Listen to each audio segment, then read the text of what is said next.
दोस्तों, आप सभी का स्वागत है जितेंद्र श्री पॉइंट्स में। आज की इस शानदार क्लास में हम हिंदी व्याकरण के टॉप 50 सबसे महत्वपूर्ण प्रश्न करने वाले हैं, जो यूपी बोर्ड परीक्षाओं में बहुत ही महत्वपूर्ण उपयोगी हैं। आप पहली बार हमारे चैनल पर आए हैं तो चैनल को सब्सक्राइब जरूर करें, वीडियो को लाइक करें और दोस्तों के साथ शेयर करें। तो चलिए बिना समय बर्बाद करते हुए चलते हैं आज की क्लास में। पहला प्रश्न इस प्रकार है, भाषा क्या है? भाषा क्या है? संकेतों का समूह, विचारों के आदान प्रदान, चित्रों का समूह या अक्षरों का समूह? चित्रों का समूह या फिर अक्षरों का समूह? तो इसका राइट आंसर होगा ऑप्शन बी। इसका राइट आंसर क्या होगा? ऑप्शन बी, विचारों के आदान प्रदान का माध्यम। भाषा क्या है? भाषा एक विचारों का आदान प्रदान करना है, विचारों का आदान प्रदान करना है। हिंदी वर्णमाला में कितने वर्ड होते हैं? हिंदी वर्णमाला में कितने वर्ड होते हैं? ऑप्शंस हैं 44, 52, 50 और 54। ऑप्शंस हमारे पास इस प्रकार हैं। इसका राइट आंसर होगा ऑप्शंस बी। इसका राइट आंसर होगा ऑप्शंस क्या होगा? Options B. Options B is correct answer.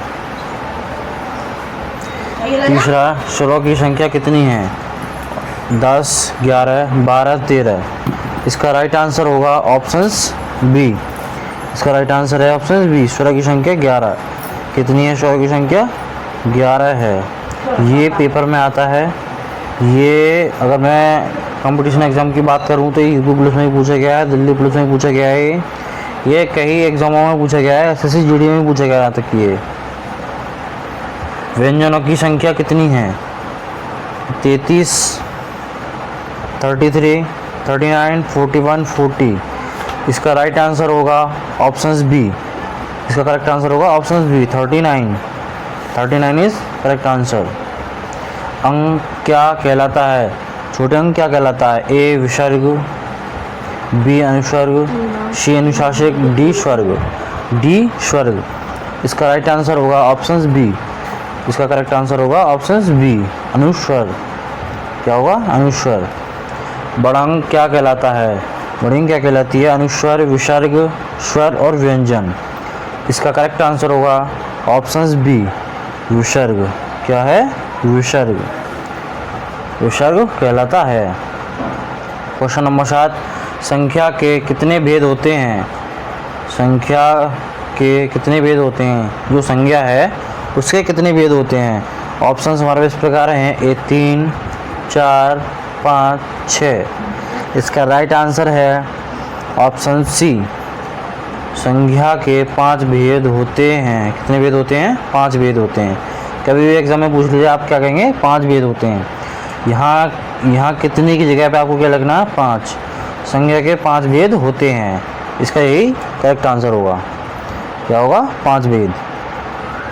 Question number 8, Ganga कौन सी संज्ञा है? गंगा कौन सी संज्ञा है? जातिवाचक, व्यक्तिवाचक या भाववाचक या द्रव्यवाचक? इसका करेक्ट आंसर होगा ऑप्शन बी, व्यक्तिवाचक। क्या है? व्यक्तिवाचक।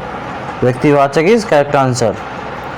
क्वेश्चन नंबर 9, मिठास कौन सी संज्ञा है? मिठास कौन सी संज्ञा है? भाववाचक, व्यक्तिवाचक या जातिवाचक या फिर द्रव्यवाचक? इसका राइट आंसर होगा ऑप्शंस ए। क्या होगा? ऑप्शंस ए, भाववाचक। कौन सी संज्ञा है? भाववाचक संज्ञा है। सर्वनाम किसके स्थान पर आता है? सर्वनाम किसके स्थान पर आता है? विशेषण, संज्ञा, क्रिया या अवयव? हमारे पास ये 4 ऑप्शंस हैं। 4 ऑप्शन से इसका करेक्ट आंसर होगा options B. Options B is correct answer. संज्ञा। क्या है? संज्ञा। वह कौन सा सर्वनाम है? वह कौन सा सर्वनाम है? पुरुषवाचक, कौन सा? पुरुषवाचक, निजवाचक, प्रश्नवाचक या फिर संबंधवाचक? इसका राइट आंसर होगा ऑप्शंस ए, पुरुषवाचक। क्या होगा? पुरुषवाचक। वह कौन सा सर्वनाम है? पुरुषवाचक। कौन सा है? पुरुषवाचक। जो संज्ञा की विशेषताएं बताए, जो संज्ञा की विशेषता बताए, वह कहलाता है क्रिया, विशेषण, सर्वनाम या फिर अवयव। इसका राइट आंसर होगा ऑप्शन बी। इसका राइट आंसर होगा ऑप्शन बी, विशेषण। क्या होगा? विशेषण। सुंदर फूल में विशेषण है। सुंदर फूल में विशेषण है। फूल है, सुंदर है, या फिर है, या कोई नहीं। इनमें से इसने विशेषण पूछा है, या सुंदर है, या फिर फूल है, या फिर है, या फिर इनमें से कोई नहीं। इसका राइट आंसर होगा ऑप्शन बी। इसका राइट आंसर होगा ऑप्शन बी, विशेषण। सुंदर फूल है। फूल क्या है? सुंदर। विशेषण बता रहा है, उसकी एक विशेषता बता रहा है, सुंदर है, यह एक फूल है। क्वेश्चन नंबर 14, क्रिया किसे कहते हैं? क्रिया किसे कहते हैं? कार्य का बोध कराने वाली संबंध को, शब्द को। बी, नाम बताने वाले शब्द को। सी, गुण बताने वाले शब्द को। डी, संबंध बताने वाले शब्द को। इसका राइट आंसर होगा ऑप्शंस बी। इसका राइट आंसर होगा options B, sorry options A. क्रिया किसे कहते हैं? क्रिया कार्य का बोध कराने वाले शब्द को, सॉरी क्रिया की एक परिभाषा भी है, कार्य का बोध कराने वाले शब्द को क्रिया किसे कहते हैं? कार्य के बोध कराने वाले शब्द को कहते हैं क्रिया। राम दौड़ता है में क्रिया है। राम दौड़ता है, इसमें कौन सी क्रिया है? राम दौड़ता है, इसमें कौन सी क्रिया है?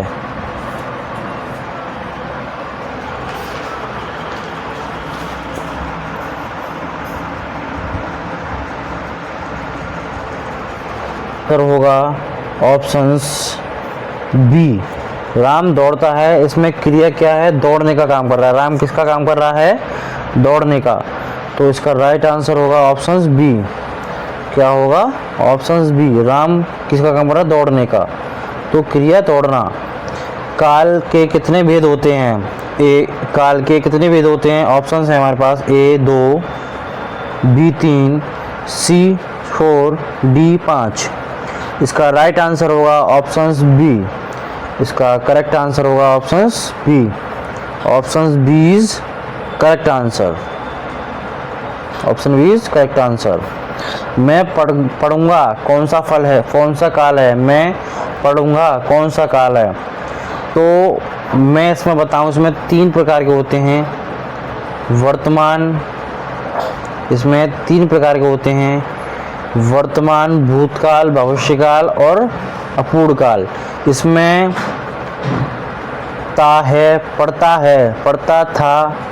जैसे मैं आपको बता दूं, एक सेकेंड में इसको भी बैक करता हूं। जैसे मैं पढ़ता था, पढ़ रहा हूं, या पढ़ूंगा। था में आता है भूतकाल, पढ़ रहा हूँ वर्तमान काल, क्या? वर्तमान काल, या फिर गा, पढ़ूंगा मतलब भविष्य काल। तो ये भविष्य की बात कर रहा है, तो इसमें पूछा है मैं पढ़ूंगा कौन सा काल है? तो इसका राइट आंसर होगा option C. Option C is correct answer. क्या है? Option C is correct answer. Question number 17 is clear. अब चलते हैं 18। वह पढ़ रहा है कौन सा काल है? वह पढ़ रहा है कौन सा काल है? इसमें मैंने भी आपको बताया, पढ़ूंगा, था, है, हूँ। इसमें मैंने आपको बताया, अब इसमें वह पढ़ रहा है, इसका मतलब प्रेजेंट टाइम, वर्तमान में। वह भी वर्तमान में कार्य कर रहा है, पढ़ने का। क्या कर रहा है? पढ़ रहा है, कार्य कर रहा है। तो इसका मतलब कौन सा काल होगा? वर्तमान काल। कौन सा होगा? वर्तमान काल। वचन के कितने भेद होते हैं? वचन के कितने भेद होते हैं? 2, 3, 4 या फिर 5। इसका राइट आंसर होगा options A. Option A is correct answer. लड़के कौन सा वचन है? लड़के कौन सा वचन है? लड़के। इसमें भी मैं आपको क्लियर समझा देता हूँ। लड़का, लड़के, लड़का और लड़के। जहाँ लड़का की बात हो वहाँ एक वचन। कौन सा? जहाँ एक वचन। वहाँ लड़के की बात हो वहाँ बहुवचन। तो इसका राइट आंसर क्या होगा? लड़के कौन सा वचन है? तो इसका करेक्ट आंसर होगा options B, option B is correct answer. क्या है option B is correct answer. लिंग के कितने भेद होते हैं? लिंग के कितने भेद होते हैं? इसका राइट आंसर होगा ऑप्शंस बी, 2 प्रकार के। आप कौन कौन से होते हैं ये भी जान लेते हैं, कौन कौन से होते हैं ये भी जान लेते हैं। एक होता है पुरुष स्त्रीलिंग और एक पुल्लिंग, ऐसे समझ सकते हैं। एक स्त्रीलिंग और एक पुल्लिंग, ये 2 प्रकार के होते हैं। अब के एग्जाम में आपसे पूछ लिया जाए कि लिंग कितने प्रकार के होते हैं, तो केवल हमें क्या लिखना है, लिंग 2 प्रकार के होते हैं। ये लिंग के भेद 2 प्रकार के होते हैं। यहाँ तक क्लियर है आपको। क्वेश्चन नंबर 22, गाय का लिंग है। गाय जो हमारी गाय है का लिंग है, तो इसका ऑप्शंस हैं पुल्लिंग, स्त्रीलिंग, उभयलिंग या फिर इनमें से कोई नहीं। इसका राइट आंसर होगा ऑप्शंस बी। इसका राइट आंसर होगा ऑप्शंस बी, स्त्रीलिंग। क्या होगा? स्त्रीलिंग। स्त्रीलिंग इज करेक्ट आंसर। कारक के कितने भेद होते हैं? कारक के कितने भेद होते हैं? ऑप्शंस है हमारे पास 6, 7, 8, 9। कारक के कितने भेद होते हैं? 6, 7, 8 और 9। इसका राइट आंसर होगा ऑप्शंस बी। कौन सा होगा? नहीं, ऑप्शंस बी नहीं। कारक के 8 भेद होते हैं। कितने? 8 भेद होते हैं। इसका राइट आंसर होगा ऑप्शंस सी। क्या होगा? Option C. Option C is correct answer. Question number 24, question number 24, कर्ता कारक का चिन्ह है। ने कर्ता, इसने पूछा कर्ता, हमें याद रखना कर्ता कारक का चिन्ह है। ने, को, से, का। ऑप्शंस हमारे पास 4 हैं, ए, बी, सी और डी। तो इसका राइट आंसर होगा ऑप्शंस, क्या होगा? ऑप्शंस ए, कर्ता कारक चिन्ह है। इसका राइट आंसर होगा ए, ने। कर्म कारक का चिन्ह है। कर्म कारक का चिन्ह है ने, को, से, में। इसका राइट आंसर होगा ऑप्शंस बी। क्या होगा? ऑप्शंस बी, को। Options B, option B is correct answer. Option B is correct answer. समास के कितने भेद होते हैं? 4, 5, 6 और 7। इसका राइट आंसर होगा, इसका राइट आंसर होगा option C. Option C is correct answer. क्या? Option C is correct answer.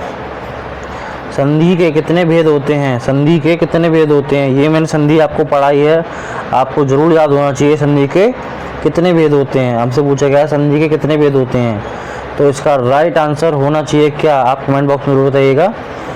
इसका अब आप कमेंट बॉक्स में ज़रूर बताइएगा कितने भेद होते हैं। तो हमारे पास ऑप्शंस इस प्रकार हैं 2, 3, 4 और 5, डी 5।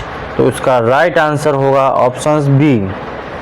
क्या होगा? Options B. Options B is correct answer. यानी 3 भेद होते हैं। संधि के कितने भेद होते हैं? 3 भेद होते हैं। अब कौन कौन से होते हैं ये भी मैंने आपको बताया। अगर आपने मेरी वीडियो ये वाली नहीं देखी है तो आप जल्दी से जाके मेरे पेज को ओपन करके आप मेरी वीडियो देख सकते हैं। क्वेश्चन नंबर 28, विद्यालय किस संधि का उदाहरण है? विद्यालय किस संधि का उदाहरण है?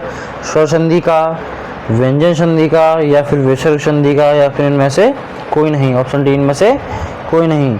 इसका राइट आंसर होगा ऑप्शंस ए। क्या होगा इसका राइट आंसर? ऑप्शंस ए, स्वर संधि। स्वर संधि इज करेक्ट आंसर। विद्यालय किस संधि का उदाहरण है? स्वर संधि का उदाहरण है। किस संधि का? स्वर संधि का। उपसर्ग कहाँ जुड़ता है? उपसर्ग कहाँ जुड़ता है? शब्द के अंत में। कहाँ जुड़ता है? शब्द के अंत में या फिर शब्द के पहले या फिर बीच में या फिर कहीं नहीं। इस जो ऑप्शंस हमारे पास 4 इस प्रकार हैं और इसका राइट आंसर होगा ऑप्शंस बी। क्या होगा इसका राइट आंसर? Options B. शब्द से पहले उपसर्ग कहाँ जुड़ता है? शब्द से पहले, ये हमें याद रखना है। प्रत्यय कहाँ जुड़ता है? प्रत्यय कहाँ जुड़ता है? ऑप्शंस हैं पहले, अंत में या फिर बीच में या फिर कहीं नहीं, या फिर कहीं नहीं। प्रत्यय कहाँ जुड़ता है?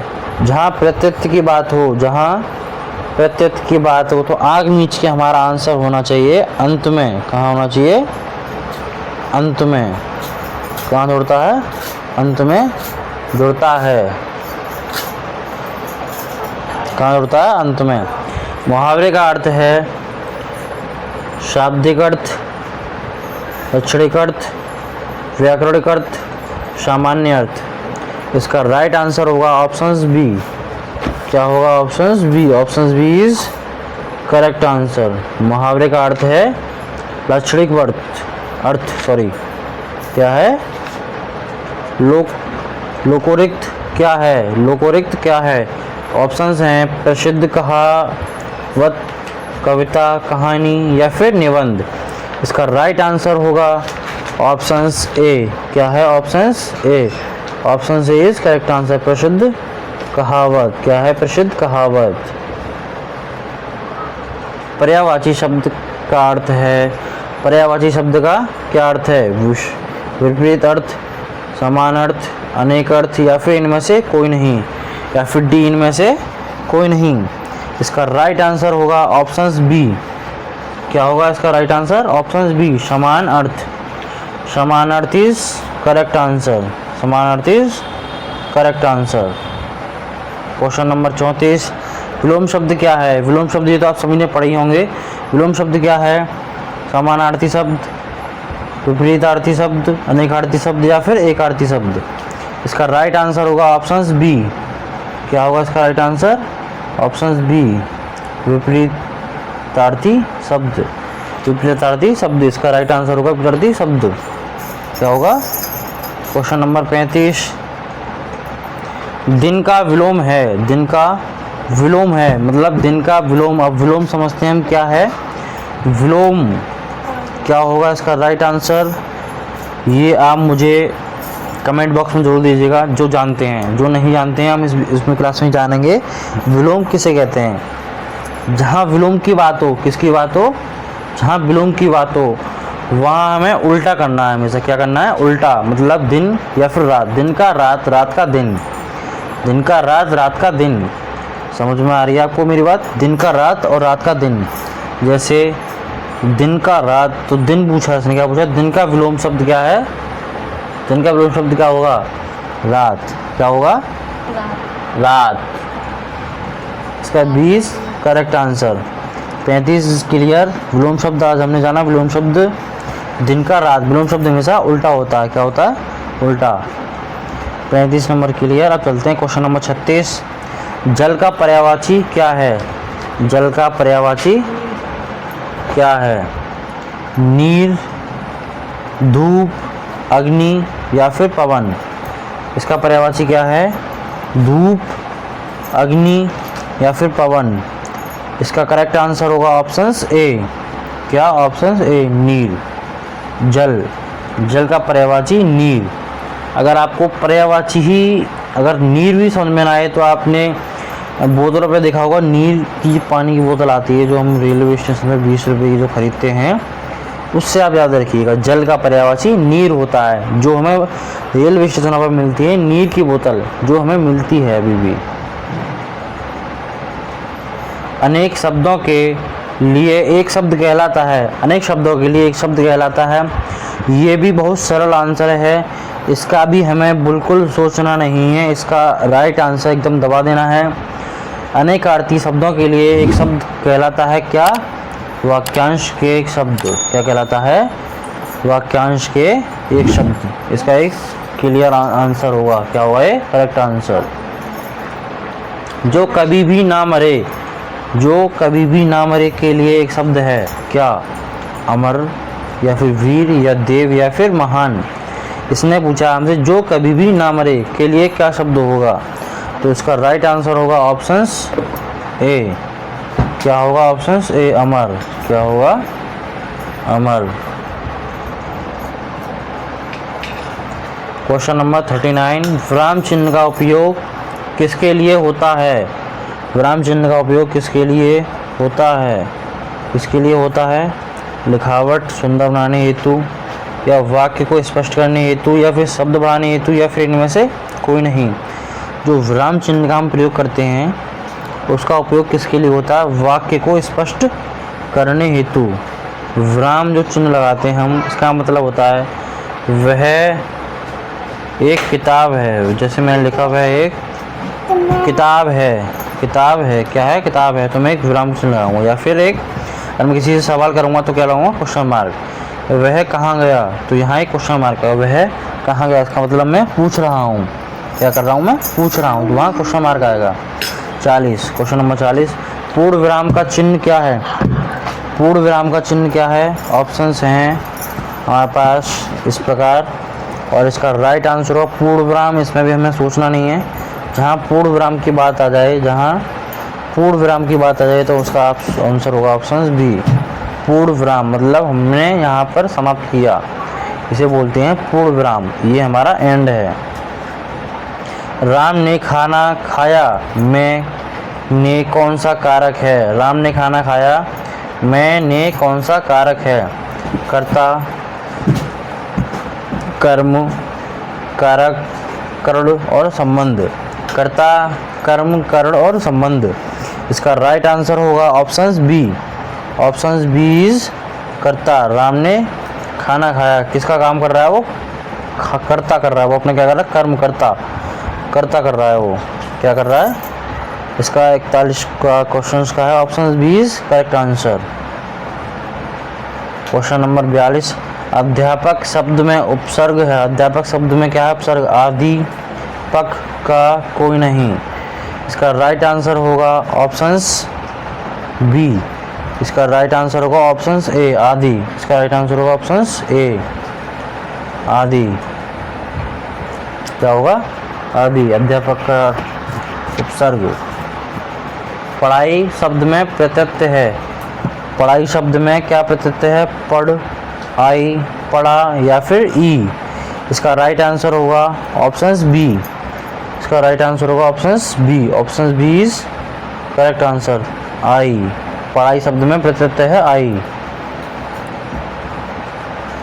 क्वेश्चन नंबर 44, राजपूत, राजपुत्र कौन सा समास है? कौन सा समास है? ऑप्शंस हैं तत्पुरुष, द्वंद्व समास, या कर्मधारक समास, या बहुव्रीहि समास। इसका राइट आंसर होगा ऑप्शंस, इसका राइट आंसर होगा हमारे पास ऑप्शंस ए, तत्पुरुष समास। क्या होगा? तत्पुरुष समास।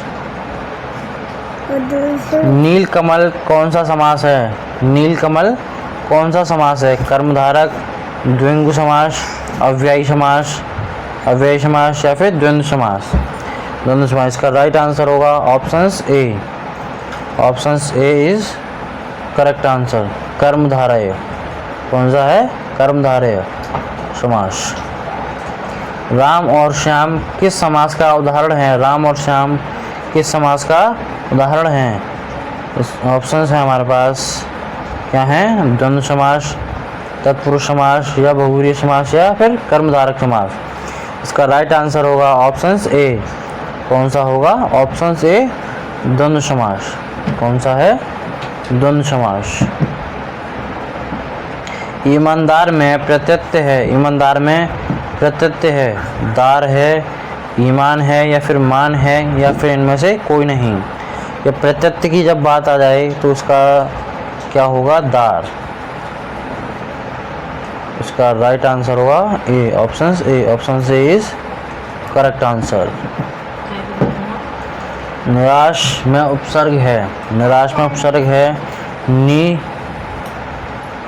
आश, शा, या फिर इनमें से कोई नहीं। ऑप्शंस, इसका राइट आंसर होगा, इसका राइट आंसर होगा ऑप्शंस ए, नी, राश। यहाँ तक क्लियर। क्वेश्चन नंबर 49, सत्य का विलोम शब्द क्या है? सत्य का विलोम क्या है? विलोम मतलब उल्टा। विलोम अभी मैंने पीछे थोड़ी देर पहले बताया था आपको। विलोम, जहाँ विलोम अर्थ आ जाए उसका मतलब होता है उल्टा। क्या होता है? उल्टा। दिन का रात। जैसे सत्य का होता है असत्य, सत्य का क्या होता है? असत्य। यही इसका राइट आंसर है। क्या है? Right answer. Question number 50 and last questions. Hindi व्याकरण का मुख्य उद्देश्य क्या है? हिंदी व्याकरण का मुख्य उद्देश्य क्या है? भाषा के शुद्ध प्रयोग की नियम बताना, केवल कविता पढ़ाना, केवल गद्य पढ़ाना, केवल परीक्षा पास कराना। ये हो नहीं सकता, केवल गद्य पास कराना नहीं है, नहीं केवल कविता पढ़ाना है। भाषा का केवल मुख्य उद्देश्य है भाषा के शुद्ध प्रयोग के नियम बताना, भाषा के शुद्ध प्रयोग के नियम बताना, भाषा के शुद्ध प्रयोग के नियम बताना। आप अपना स्कोर कमेंट बॉक्स में ज़रूर दीजिएगा। आपके 50 में से केवल कितने सही गए हैं और कितने गलत गए हैं। आपको वीडियो पसंद आई हो तो हमारे चैनल को सब्सक्राइब करिए और बेल आइकन दबाना ना भूलें और अपने दोस्तों को शेयर